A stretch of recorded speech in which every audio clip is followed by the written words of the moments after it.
आज आप सवाल मत पूछो, सवाल मैं पूछता हूँ। और मैं आपसे सवाल पूछ रहा हूँ कि आपके पास में पानी के साधन नहीं थे, हमारे पास में। हम पीढ़ियों से यहाँ रह रहे हैं, हमारे पास में पीने के पानी के साधन नहीं थे। इसके बावजूद भी कभी हम लोग प्यासे रहे क्या? हम लोग प्यासे कभी नहीं रहे। हमारी खुद की व्यवस्थाएं थी, जिन व्यवस्थाओं से हम लोगों ने हमारी पीढ़ियाँ पाली हैं। पर आज मैं आप लोगों से पूछ रहा हूँ कि आज आपके पास नहर का पानी भी आ गया, आज आपका सिस्टम आ गया, आज आपके पास पूरा महकमा आ गया, तब आपको प्यास से मर रहे हो कि नहीं मर रहे हो? गांव में पानी पहुंच रहा है कि नहीं पहुंच रहा है? आप लोग बताओ। पहले जब पानी नहीं था तब हम लोग पानी वहां पहुंचता था, और आज जब पानी इतनी प्रचुर मात्रा में है तब पानी नहीं पहुंच रहा है। लाइट हमारे यहाँ नहीं थी, हम मानते हैं कि भाई हम लोग दुर्गम क्षेत्र में रह रहे हैं, लाइट हमारे यहाँ नहीं थी। पर आज पूरे हिंदुस्तान को लाइट कौन दे रहा है? बाड़मेर दे रहा है। इसके बावजूद आपके घरों में लाइट थी क्या? आपके घरों में पिछले अभी लंबे अरसे से, खासतौर पर इन गर्मियों के दिनों में 15-15 घंटे, 16-16 घंटे कटौतियाँ हुई या नहीं हुई? आप बताइए बाबू भाई, बताओ, हुई थी? तो आज इसीलिए जो मैं कह रहा हूँ कि ये सवाल जो है ये बाड़मेर की जनता पूछ रही है और हम सब से पूछ रही है। मैं निरुत्तर हूँ, मैं आपके किसी भी सवाल का जवाब दे सकता हूँ, पर इन सवालों का जवाब कौन देगा? आप दे सकते हैं? नहीं दे सकते। ये परिस्थितियाँ हैं हमारी, और अगर इन परिस्थितियों में अगर हम लोगों ने जीना सीख लिया तो कल और कुचले जाएंगे। ये अत्याचार कम नहीं होगा और बढ़ेगा।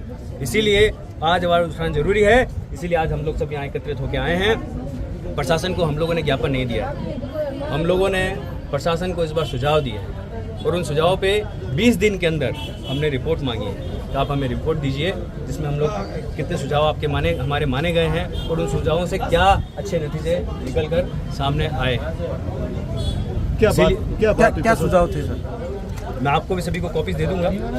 मेन सुझाव बता दीजिए। मैं जैसे आपको बताता हूँ कि भाई जेजेएम के बारे में आप सब लोग जानते हो, उसके लिए मुझे बात करने की जरूरत भी नहीं है। नंबर 2, एक हमारे यहाँ पर जो शहर है वो समतल बसावट में नहीं है। आधा शहर पहाड़ पर है, आपका घर जो है ऊपर है, हमारा घर जो है नीचे है। तो एक ही तरह के पानी के प्रेशर को लिहाज से अगर हम लोग देखा जाए तो वो उसकी आपूर्ति नहीं कर सकता। इसके लिए प्रेशर कंड्यूट एक डायग्राम जो है बनाया जाए, और उसके बाद में जहाँ जहाँ लो प्रेशर है वहाँ पर मदद की जाए।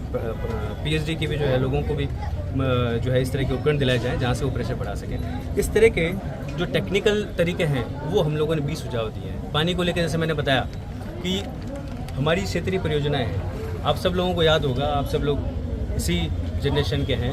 बाड़खा से हमारे यहाँ पानी आता था, कुडला से आता था, नागाना से आता था, और पूरी उन पाइपलाइनों से जो सप्लाई पूरे बाड़मेर में हुआ करती थी। आज वो सारी बंद है। क्यों बंद है?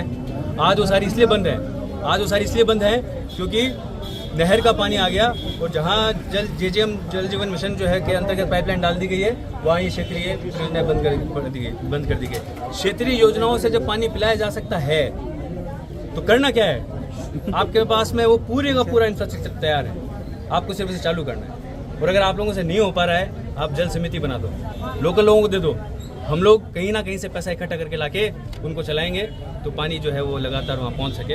और वो सारे के सारे कुएं व्यर्थ ही हो रहे हैं आज के तारीख में। 70 कुएं। कलेक्टर से वार्ता हुई, क्या बात हुई? उन्होंने बिल्कुल हमें जो आश्वस्त किया है कि आपके द्वारा जो सुझाव हैं, इसी तरह के टेक्निकल सुझाव तो और भी हैं। जैसे मैंने बताया कि पीवीसी और सीमेंट की जो पाइपलाइंस हैं वो पूरी सब जगह एसडीपी में चेंज हो गई है। हमारे यहाँ पे तक अभी एसडीपी में सारी चेंज नहीं हुई है, उनको चेंज किया जाए। और अगर मान लो आपको चेंज करने में भी कोई देरी हो रही है तो कम से कम अभी उनकी सफाई तो करवाएं।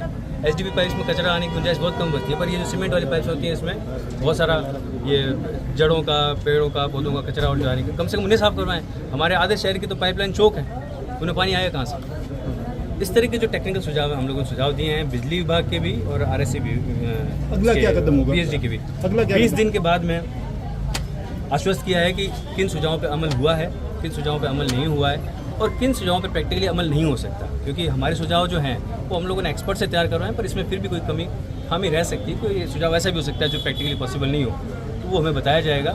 उसके बाद में उम्मीद करता हूँ मैं कि जल व्यवस्था जो है वो सुचारू हो जाए, और यही हमारा मकसद है, और आज हम लोग सब इसी के लिए ही यहाँ पे हैं।